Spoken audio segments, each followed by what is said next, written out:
Assalamualaikum, selamat malam, salam rahayu. Gus Faris, nah ini dia. Saya dapat satu video Gus Faris mengomentari soal acara-acara sholawatan yang berkembang di Pulau Jawa.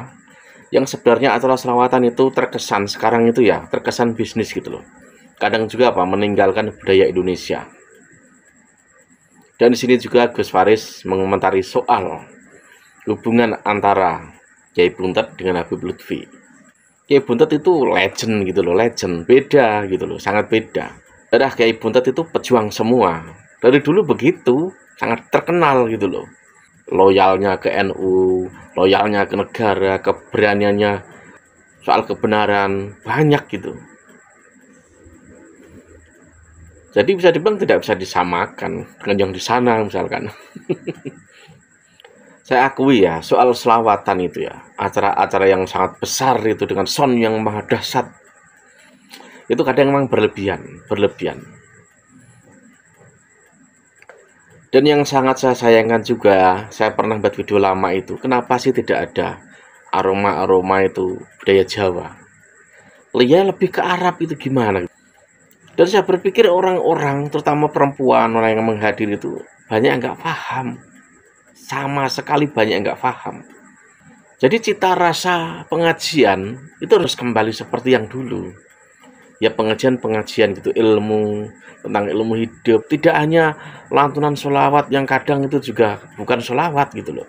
Hanya karena berbahasa Arab. Nggak usah lama-lama. Ini dia videonya Gus Faris yang terbaru.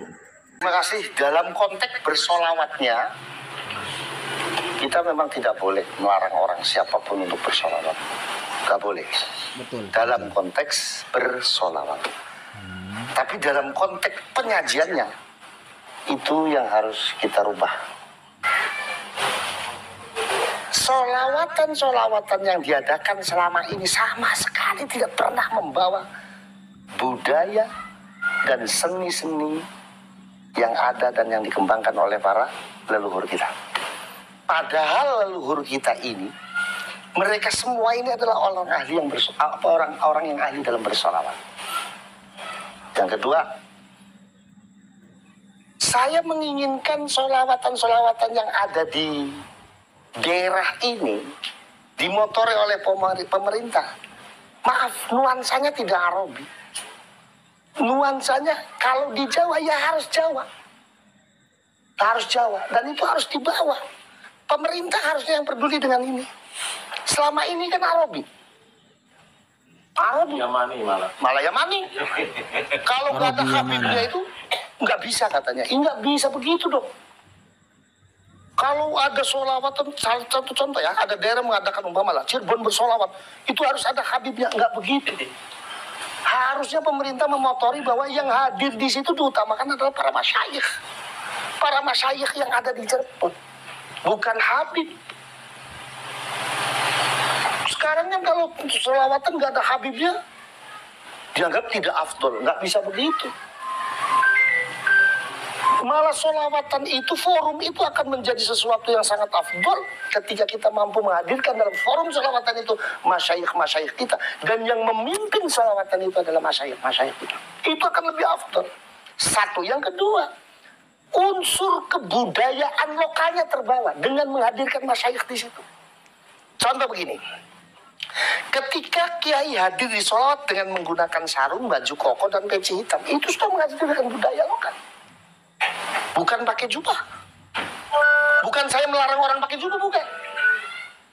Yang kedua, syair-syair yang dibawakan di sholawat semuanya itu, mohon maaf, kalau burdah atau maulid Barzanji, oke. Tapi kadang-kadang itu tim sholawatnya membawakan syair yang sama sekali itu bukan burdah. Sama sekali itu bukan maulid Nabi. Satu contoh, saya pernah menemukan begini. Ketika saya pengajian di satu daerah, dibarengkan dengan tim sholawat. Itu tim sholawatnya menyanyi ini. Syairnya itu marartu ala diyara layla. Ugabbilu dhal jidar walal jidar. Wa ma hubbu diyar syafagna qalbi. Walakin hubbu man sakanat diyar. Nangis, saya tanya, ente nangisin apa? Ingat Rasulullah. Ya ingat Rasulullah, jangan bawa syair itu. Itu syair bukan burda atau bukan maulid Nabi, bukan madhur Rasul. Itu syairnya Kais kepada Laila. Marartu ala diyar, saya melewati sebuah rumah. Dan itu rumahnya Laila. Lalu kuhadapkan dada ini kepada rumah itu. Ketika aku menghadapkan dada ini kepada rumah itu, orang menyangka kalau aku suka dengan rumahnya. Padahal sesungguhnya aku bukan suka dengan rumahnya, tetapi aku lebih mencintai orang yang ada di dalam rumahnya. Itu syairnya Kais kepada Laila. Kok ditangisin dibilang ingat Rasulullah, dasmu, saya bilang. Ini gara-gara apa? Gara-gara apa? Gara-gara forum-forum bersolawat itu sama sekali tidak pernah menghadirkan masyayikh kita. Sehingga apa? Masyayikh kita yang lebih paham tentang keilmuan solawat, kita tinggalkan, akhirnya kita salah dalam memahami solawat. Salah dalam memahami solawat dalam segi bacaan. Itu. Jadi saya anjurkan kepada pemerintah daerah, kalau mau mengadakan solawat silakan, tapi yang memimpin masyayikh kita. Karena masyayikh kita jauh lebih memahami esensi solawat, jauh lebih memahami keseluruhan makna solawat dari syair-syair yang dibaca. Kalau kiai masyayikh kita pasti akan menganjurkan membacanya maulid Nabi, solawat dan madhur Rasul, burda. Nggak ada syairnya Kais dibaca, itu nggak ada. Kalau perlu nggak usah undang yang belah gitu. Kalau perlu nggak usah undang Habib kan, Habib itu nggak bisa apa-apa. Iya kan? Habib itu nggak bisa apa-apa. Iya kan? Nah, sekarang kalau Habib umpama, satu contoh saja, saya tanya Sufi itu apa? Nggak akan pernah bisa jawab yang namanya Habib. Karena itu ilmunya orang santri, itu ilmunya pesantren. Makanya ada seorang Habib yang bicara Sufi, salah semua. Disangkanya Sufi itu soal fikih. Sufi bin Yahya. Salah benar Tuhan. Sufi itu bukan urusan fikih, Pak. Sufi itu sumber fitnah. Iya.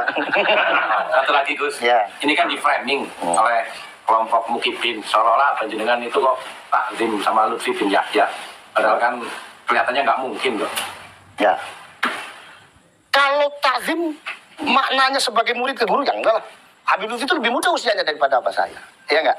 Satu. Yang kedua, abah saya itu, ya nyuwun sewu, bukan saya menyombongkan orang tua saya, bukan. Abah saya itu baca tafsir Jalalain saja sambil tidur. Semuanya banyak yang menyaksikan.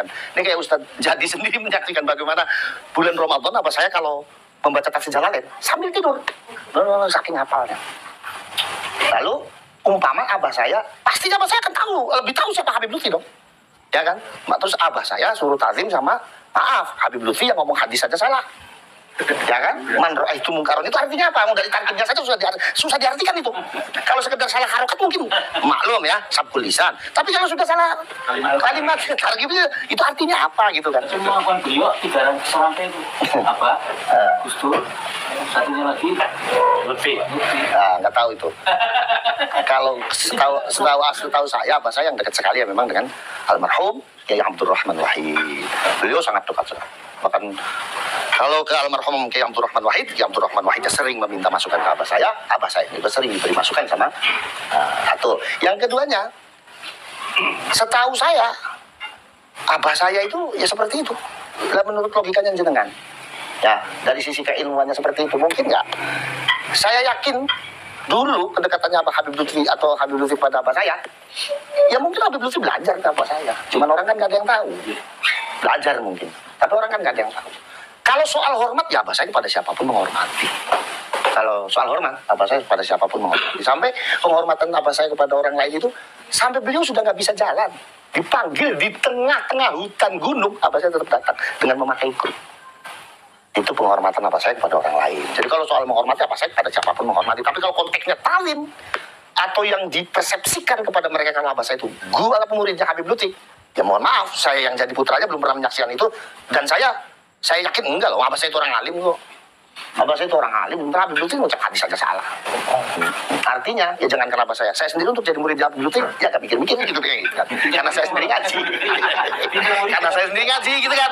Ya orang kan punya penilaian. Orang kata kitab ta'lim itu orang itu harus memilih guru kok. Betul nggak? Iya. Kata kitab ta'lim itu kita harus memilih guru. Ya yang milih guru ya yang alim. Nah, makanya ada Habib yang ngomong kalau ngaji sama satu Habib bodoh itu lebih mulia daripada ngaji kepada kiai yang alim. Ini doktrin bukan hanya sekedar lucu ini, tapi ini lagi pameran goblok orang yang ngomong begini. Kenapa? Nah, orang ngaji itu konotasinya dan orientasinya mencari ilmu. Mencari ilmu itu ya sama orang yang punya ilmu. Kalau mencari ilmu kepada orang yang bukan cari ilmu, mau dapat apa kita? Analoginya sama, kalau kita mau mancing ikan, mancingnya di baskom, udah tahu baskomnya nggak ada ikannya, kita tetap mancing. Ini kalau bukan orang soak, siapa? Goblok itu. Kan begitu kan? Satu, yang kedua, pameran goblok lagi. Ini saking bodohnya, dia sampai nggak lupa, bukan lupa, dia saking bodohnya, dia memberikan doktrin yang bisa membawa orang itu keluar dari Islam. Nggak tahu. Contoh, ada Habib yang ngomong kalau ada Habib yang bisa mi'raj 70 kali sehari. Kalau masyarakat percaya, dia tanggung jawab di akhirat nih. Karena orang yang percaya dengan doktrin itu keluar dari Islam. Kenapa? Karena orang yang percaya dengan itu berarti mempercayai adanya mukjizat bisa dimiliki oleh selain Nabi dan Rasul. Nasnya Allah mengatakan bahwa mukjizat itu hanya ada pada Nabi dan Rasul. Kalau ada orang yang selain Nabi dan Rasul punya mukjizat, wajib tidak percaya. Isra Mi'raj ini adalah bagian dari mukjizatnya Allah yang diberikan kepada Rasulullah SAW. Satu. Yang kedua, kalau ada orang ini yakin dengan doktrinnya Habib itu, berarti dia meyakini ada orang yang istimewanya seperti Nabi Muhammad selain Nabi Muhammad. Dosa dan ini keluar dari Islam. Kafir. Nggak tahu itu, dia ngomong seenaknya aja. Ya kan? Kalau orang yang alim mau ngomong salah tuh mikir-mikir. Kalau orang alim mau ngomong salah, mikir-mikir, bos, saya salah. Itu nggak mikir loh, dengan enaknya ngomong. Ini kalau saya ngecek ini orang nih, goblok aja belum. Nah, orang kan goblok dulu baru pintar. Ini goblok aja belum. Ini goblok aja belum. Gitu. Katanya bahkan Kanjeng Nabi belajar nahwu kok, Gus. Nah, iya, itu ada lagi yang baru tuh. Kanjeng Nabi belajar nahwunya sama Habib. Ya lucu ya, la ilaha illallah. Ini ya. Makanya kita ini nggak apa-apa. Jadi orang goblok nggak apa-apa. Yang penting jadi orang sebelum goblok jangan. Seperti itu, sederek-sederek sekalian. Jadi kesimpulannya tidak usah lagi mengundang Habib gitu. Nggak usah lah, nggak usah.